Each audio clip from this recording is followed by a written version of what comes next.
Venerable Sirs, Your Excellency, Minister,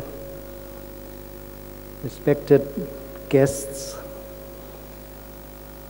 I'd just like to start with what our children in the Jumsai school start every day, and that is to pray. So I'll pray in accordance with the children, how they pray. Just a short version, okay, very fast.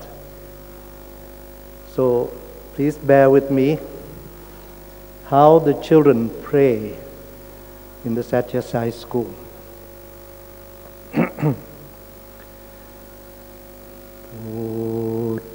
Buddhaṃ saraṇaṃ gacchāmi,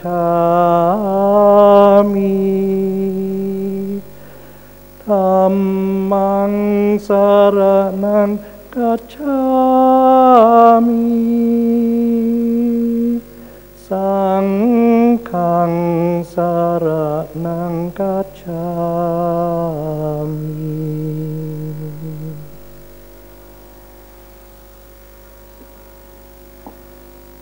Well, that is the short version.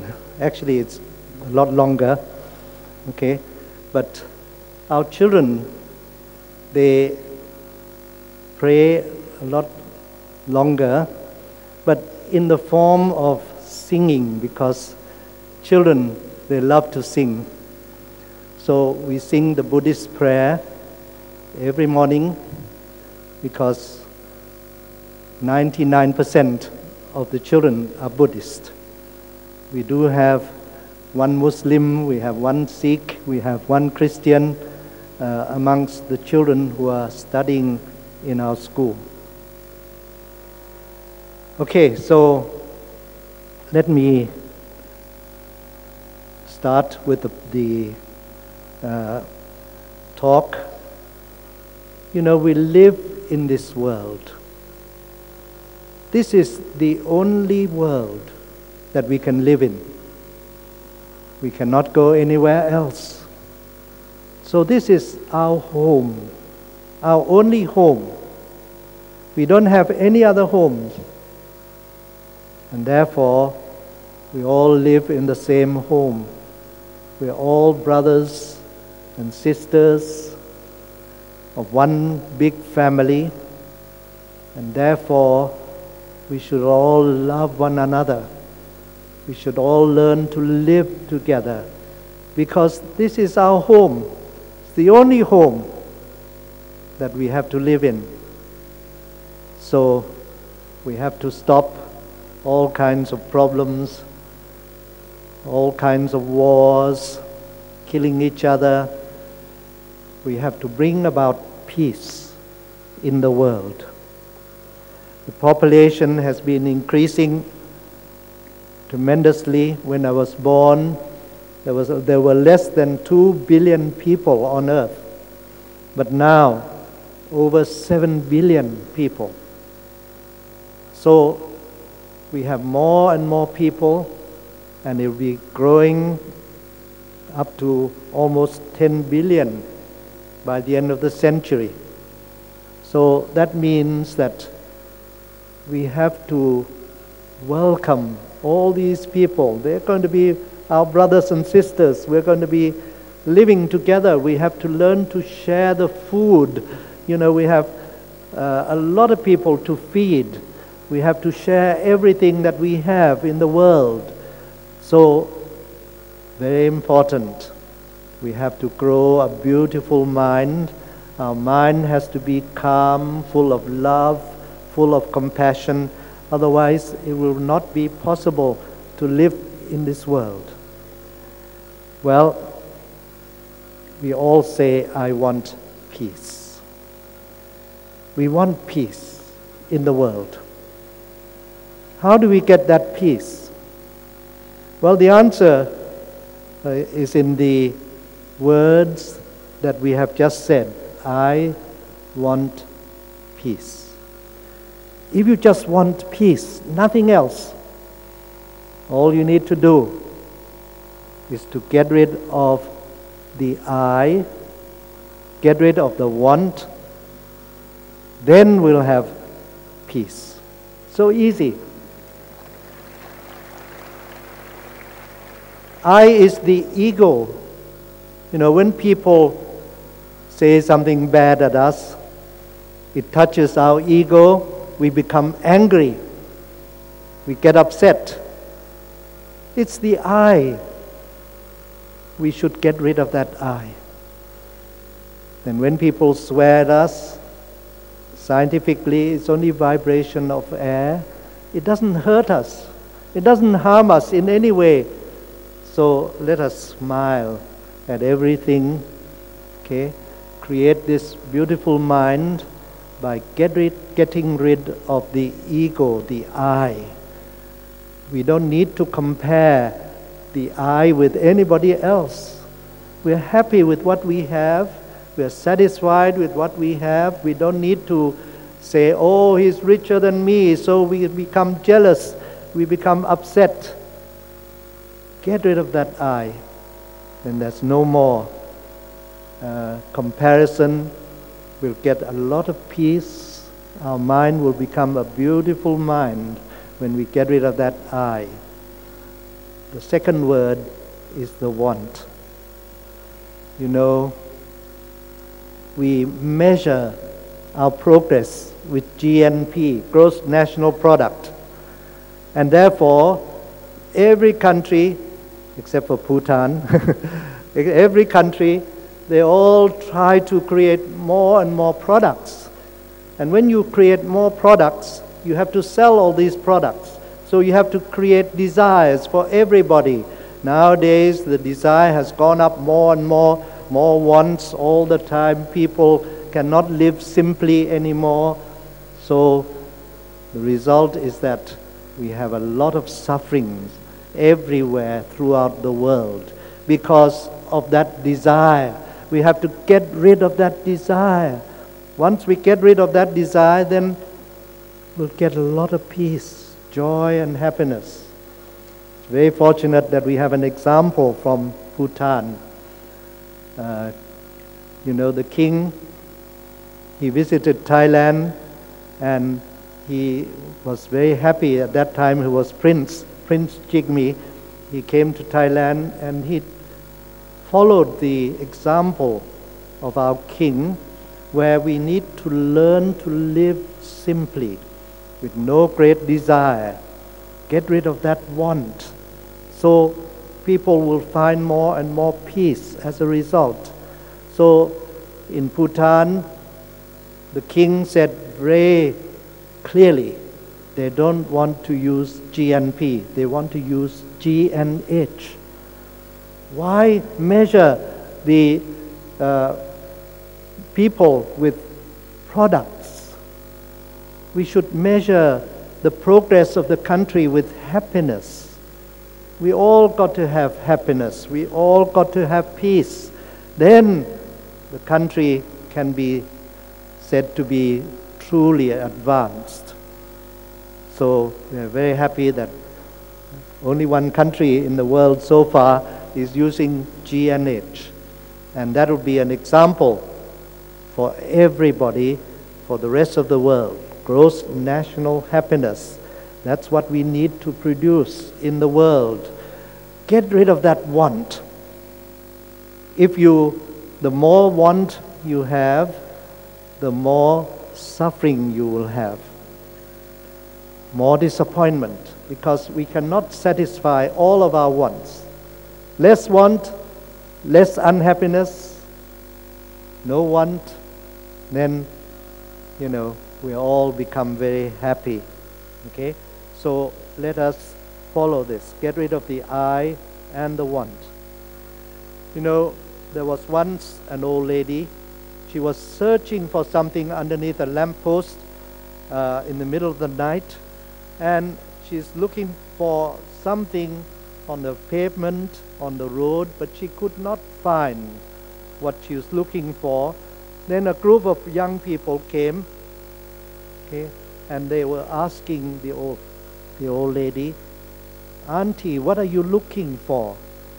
So the old lady said, "I'm looking for a needle I lost it, I dropped it, and I can't find it. So the boys and girls then decided to help the old lady. They searched and searched everywhere on the pavement, on the road, but then they could not find it. So the one boy came to ask the old lady, "Auntie, where did you drop your needle? If we know where you dropped it, then we can go and look for it there." So the old lady said, "Well, I was sewing my clothes in my room, and I dropped my needle in the room, but the room is so dark I can't see anything. Here there's a lot of light, so I come and search for it here." Well, when the boys and girls heard this, they laughed and they said, "Auntie, you dropped your needle in the room. You got to go back to your room. You got to go and find it there. You can't find it anywhere else." So we are like the old lady. We are searching for peace everywhere. We see light flickering over there. Oh, let's go to the nightclub. Let's go to the pub. Let's go to entertainment places. Well, can we find peace in that way? No. We got to look at the place where we have lost our peace. We all lost our peace. We all had peace once in a while, and we got to ask ourselves, where have we lost our peace? Well, we have lost our peace from our own heart. When we have lost that peace, we got to go back to our heart. You can't go anywhere else. So let us go back into our own heart. So I just like to mention to you, talk to you about the learning process that we use in our Satyasai school in Thailand. We are all learners, okay? Nobody is not learning. We are learning all the time. We have to learn and learn and learn all through our life, okay? So how do we learn? Well, I'm going to use the conscious mind as the understanding. This is where the understanding takes place, the awareness takes place, okay? So the conscious mind is very important, because we have to use that to recognize, to understand, to be aware of everything. If our mind is somewhere else, not in this hall now, for example, you're thinking about your home, your place of work and so on, then you won't understand what we say or what the speaker is talking about, because the mind is not there. So we have to learn to keep the mind calm, steady, concentrated all the time. Now, in order to learn, we have to have interaction with the outside stimuli. So we bring that information through our 5 senses. Yes, we have to use the 5 senses to understand, and then we store that information in our subconscious mind. So the subconscious mind is there to keep all the information. Our memory is right there. All of our experiences are kept in the subconscious. But we may not remember it, because we have to, if we are going to remember, we have to retrieve the information from the subconscious to the conscious. So let's look very quickly at the 5 senses to try to understand that. We use our eyes to see. Sometimes we see something and we said, that's bad. Well, how can we see something bad? What is it that is entering our eyes? Well, it's a form of light. Light is a form of electromagnetic energy. Here's a ray of light consisting of electrical field and magnetic field. It's vibrating at very high frequency. So as a scientist, we ask, we see something bad. So that bad must have come in with the light. We ask any scientist, is it with the electrical field? They all laugh. They said, oh no, electrical field doesn't have anything bad. Then it's with the magnetic field. Again, They'll laugh. They say, no, nothing is bad there. Nothing has entered our mind. So we have to realize that it's only vibration of the electromagnetic energy that comes into our eyes. It doesn't contain anything bad. So when we see something bad, it must be something that has come from our own mind. Okay, not from outside. Let's look at the sound. Somebody swear at us. Somebody is saying bad things at us. Why do we get upset? Why do we become angry? What is it that is entering our ears? Well, it's sound vibration. Okay, so when we expand that, okay, it's just molecules of oxygen, molecules of nitrogen, molecules of carbon dioxide. So we ask the scientists, is it the oxygen that makes us angry? Well, scientists will say, no, oxygen does not make you angry, it's good for you. Then it's a nitrogen. No, nitrogen is very inert, it doesn't create any problem for you. Then it must be the carbon dioxide. Again, scientists will say no. So there's nothing that will create any anger in you. It's only vibration of air. So from now on, people swear at us, we smile in our own mind, okay, because nothing can hurt you. Nothing. You know, when I was a little boy, I went to Paris soon after World War II, and well, the French boys were very interested in me because I have different face from them. So they gathered around me, they talked to me. All I did was to smile at everybody. I did not answer. Now the French boys did not understand, so they got upset that they talk to me and I don't talk to them. So they start to swear at me. They swore at me and I smiled. It's only vibration of air. I did not get upset at all. So you see, when people swear at you, they don't do anything to you. I just smiled, okay, but after 1 month, I understood that they were swearing at me. I could interpret the information when I start to box with them, and I beat everybody up because I used Thai kickboxing. Well, that was in those days when I was very young. Okay, so we have to interpret the information. When people speak something to us, yes, we do need to interpret. It's only vibration of air, but we interpret. And the way we interpret is to bring out the information that we have stored in our subconscious, and we compare.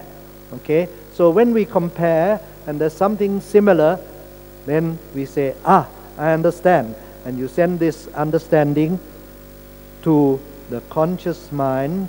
Okay, so we become aware of what is said, what we have seen, all the information that comes through the 5 senses.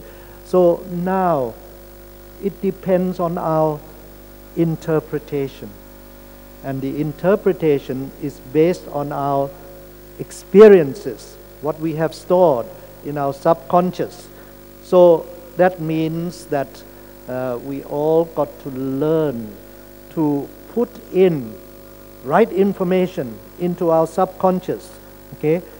And that will be a reinforcement of our change, of our becoming a better person. All we need to do is to put in a lot of positive thoughts, a lot of good thoughts, okay? So learn to see good in everything. Learn to put in good thoughts all the time. You know, when we get up in the morning, make some positive thoughts. Tell yourself, oh, I'm so lucky today. I have so many problems. Oh, that is good. I will learn from all these problems. I'll become a better person. I will be more clever. I will be successful in my life. Tell yourself that. When you have a lot of obstacles, oh, I'm so grateful today. I've got a lot of obstacles. Then I will learn to climb all the obstacles. I will progress. I will be successful. Tell yourself that. See good in everybody. people swear at you, oh, thank you for swearing at me because you are now my teacher. You are teaching me to learn to have self-control. Learn from everything, from everybody. Then you start to put in the right information in the subconscious. Then interpretation will take place in the way we think. So this is very important. So we put in a lot of human values. Okay, our children, they receive so much human values all the time. They pray in the Buddhist way every day, and they sit and practice meditation, learn to calm their mind all the time. Unfortunately, in these days, there's so many distractions. There are a lot of negativity in the world. So we have to learn to create something that will help us to not to have problems in our world. We have to understand that the enemies of man is right in our own mind. Anger, okay? Lust, envy, greed, pride, hatred, attachment, fear and anxiety. All this is in our mind, okay? It's right inside. So our enemies is right inside ourselves. Our enemies are not other people or other countries or anything else. It's here in our own mind. So let us find a way out. The way out is to raise our consciousness higher. When we raise our consciousness higher, we start to be in contact with the superconscious mind. And this is the seat of the Buddha that is within all of us. We all have that potential Buddha. The understanding, intuition will start to take place when we raise our consciousness higher. We start to get intuition, understanding of our world. So our children, they all practice meditation 9 times a day. Unlike any other school, we practice 9 times a day. When we get up early in the morning, okay, we all go into the prayer room at 5:45, okay, in the morning, and we start to pray, we start to practice meditation. I will tell them a story every morning, a story full of values so that they enjoy that as well. And then we send love to the whole world. We must have a lot of love and compassion. And our children are really wonderful children. They grow up full of peace, joy, and happiness. I said in the morning we pray. Yes, before we go to bed, it's a boarding school. They pray, they sit in meditation. And every hour, okay, on the hour, when we start a new class, we start always with prayers and meditation. We must train their mind so that the mind becomes a beautiful mind, okay? Well, we know that when we practice meditation, they also increase their memory, okay? This is done at the University of California, Berkeley. We have one group of students who have never practiced any meditation. Their memory power is at the level of 40%. The second group practiced meditation for 1 year, and the memory has increased to 60%. The third group has practiced for 2 years. Memory has increased to 70%. So our children, they have wonderful memory because they practice all the time, okay? And our children, they smile, they're very happy, full of peace. When we have a lot of visitors sitting here as well who have been to our school, and they say, oh, our children are so happy. The children are so lovely because they're always smiling. They are very calm, peaceful. They have beautiful mind all the time.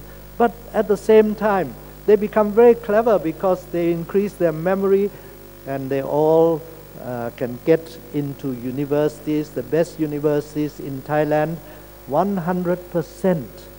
And we don't concentrate on academic subjects at all, okay? We concentrate on growing a beautiful mind all the time, okay?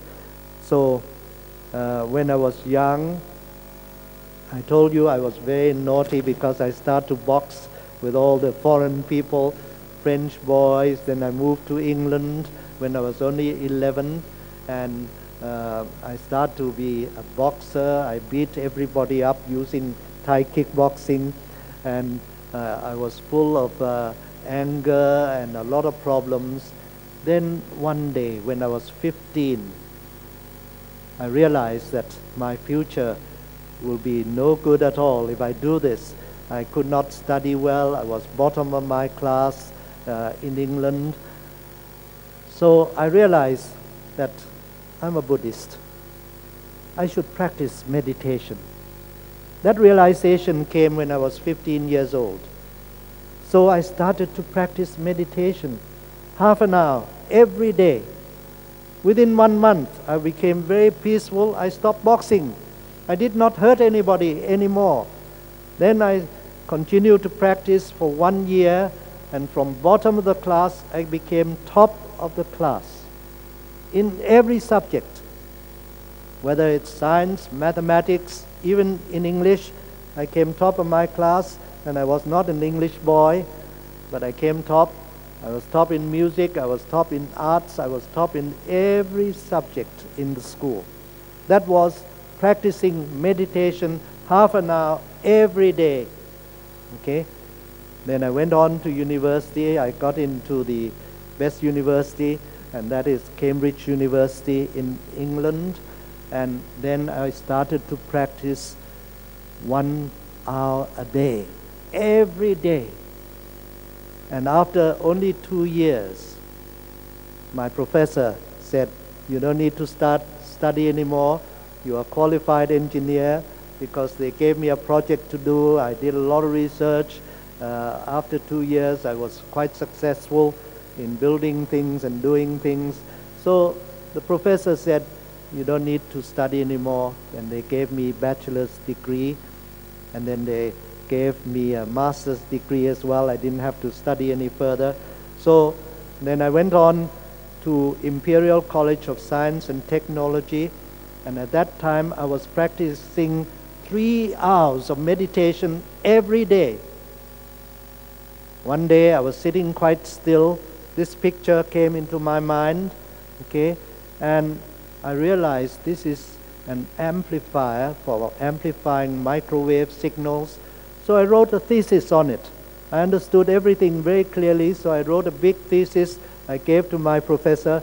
My professor was a little bit annoyed, because I did not get advice from him. But anyway, he read it and he said, oh, it's a wonderful thesis.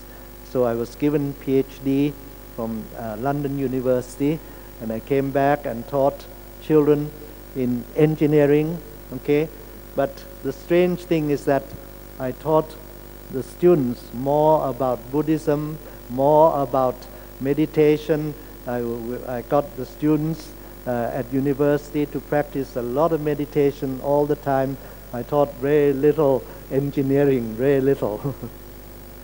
Well, you can see that great scientists in the past, Sir Isaac Newton, he liked to sit underneath an apple tree. And he discovered, not in a laboratory, he didn't discover, his discovery was not, did not take place in a laboratory or in the class. No, but it took place under the apple tree. He was sitting all alone by himself. He started when he was very young, and he continued to do this. Then one day the apple fell down. Suddenly he realized and understood the law of motion, the laws which change science, physics. It became very important law. And he got it through sitting still and calm underneath an apple tree. Look at this great scientist, Albert Einstein. Okay? He also said intuition is the result from is not the result from deliberate intention or program, but comes directly from the heart. And Einstein said that Buddhism is science. Okay? He really believed in Buddhism because he felt that is for the scientists, and it's for all of us because we all got to learn about science and so on. I helped to build a spacecraft that landed on Mars. And you know, when I was there in United States, I could not discover how to do that because other scientists could not do it either. Okay, nobody has been able to land a spacecraft on any of the planets. So I went there and I helped them to build it. And you know how I built it?